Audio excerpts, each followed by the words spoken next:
So, last month, I tried to make an epic travel vlog about a crazy photography challenge I gave myself. And I can say pretty definitively that it failed. Yeah. If you're like me, you screwed up a bunch of videos too. So let's examine why my vlog sucked so bad.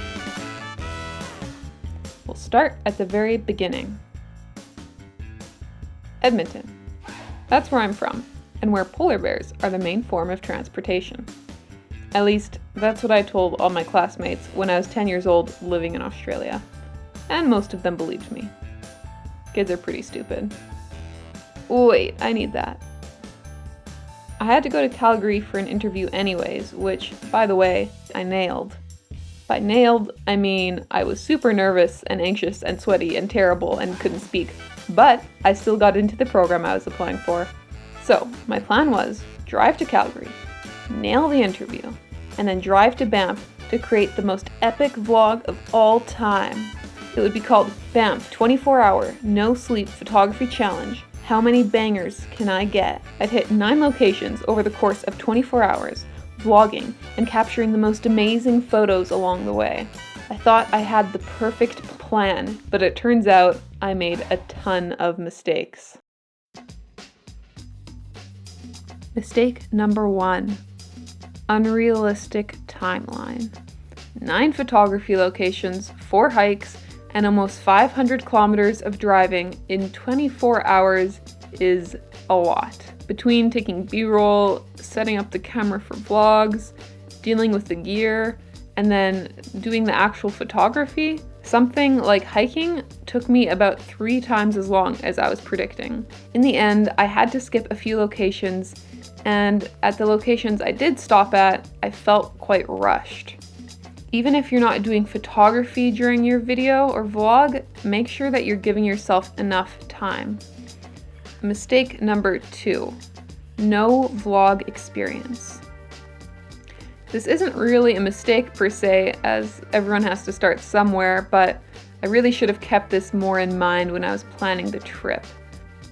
Even though this was my first time making a vlog like this, I had some pretty unrealistic expectations, thinking it was going to be cinematic, it was going to be gorgeous, it was going to be super high quality, and it definitely didn't turn out that way. And that's okay. Don't have unrealistic expectations. Mistake number 3, too much gear. When you're hiking alone in the mountains, obviously it's super important to be prepared. However, I have a tendency to overpack when it comes to camera gear. Unless you have a specific plan for it, you don't need to bring 5 lenses, your gimbal, all of your filters, your heaviest tripod. Bring what you actually need, and your back will thank you for it. If you can get away with it, just bring your phone. This applies to making vlogs anywhere, not just hiking. The less gear you have, the more motivated you're going to be to actually vlog. Mistake number 4, not enough gear. This might seem to contradict the last one. However, with only 1 camera, I couldn't capture any footage of me actually doing the photography. I also ran through batteries really fast. If you're doing a photography vlog like me, make sure you bring a ton of extra batteries, and if you can, bring a second camera that has autofocus in video mode. I learned that the hard way. Mistake number 5, not having any friends. Now, I don't just mean in my day-to-day life, which is also an issue, but I mean specifically for this trip. I wanted to capture touristy images as opposed to landscape images. It was pretty hard to take photos of myself, especially since my camera doesn't have a flip screen. Mistake number 6, not being a model.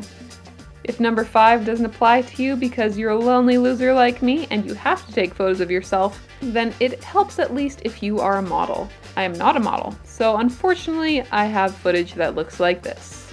Mistake number 7. This is probably the worst mistake that any vlogger can make, and that is not asking you to hit the like button. Mistake number 8. It got dark. As most of you are aware, if it's dark outside and you're filming, you need lights. I did not bring lights. Mistake number 9, lack of sleep. It turns out sleep is good, and trying to complete a 24-hour no-sleep challenge after 2 preceding nights of very poor sleep leads to things such as staring into space, not knowing what to do. Before I mention my final mistake, I wanted to mention a few things that I did actually get right. I don't believe you. Firstly, I had a bunch of warm clothes, a ton of food, and I also brought a really good quality sleeping bag. Secondly, I bought some ice crampons for this trip. It was so incredibly slippery. If I didn't have these, I probably would have slipped and broken something.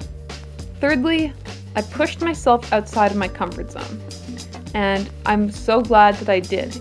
No, it didn't go perfectly. No, I didn't get the vlog I wanted. No, I didn't get all the images I wanted to, but I at least got out. And especially when you're just starting, that's the most important thing. Mistake number 10, I let my failures get to me.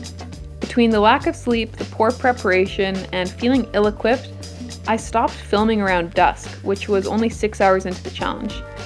I did stay up until nearly 4 a.m. doing astrophotography, but the next day when I woke up after a couple hours of sleep, I felt so guilty that I hadn't vlogged the whole experience. Because I let this guilt and negativity get to me, I didn't feel like doing anything in the morning, and I gave up on the remaining 5 hours left I had in the mountains. This was a huge reminder that no matter what type of video or vlog you're making, the most important part is staying focused and staying positive. And if it doesn't go to plan, don't worry, especially if you're just starting out. You know, every failure is a chance to learn. And that's really the whole reason I made this video. Because after that experience, feeling like I had failed, feeling guilty that I hadn't made the most of this trip, I spent some time examining what went wrong. I asked myself, what went well? What didn't go well? What did I like? What was the hardest part? How can I plan better for next time? It's so important to learn from your mistakes, but something just as important is to celebrate your wins. In saying that, here are a few of the photos that I'm most proud of from the trip. I hope you enjoyed this video. If you've made your own horrible video, please comment down below. Let me know why it was so horrible and what you learned from the experience. If you learned something new or found this entertaining, please make sure to like the video and subscribe for more. See you next time.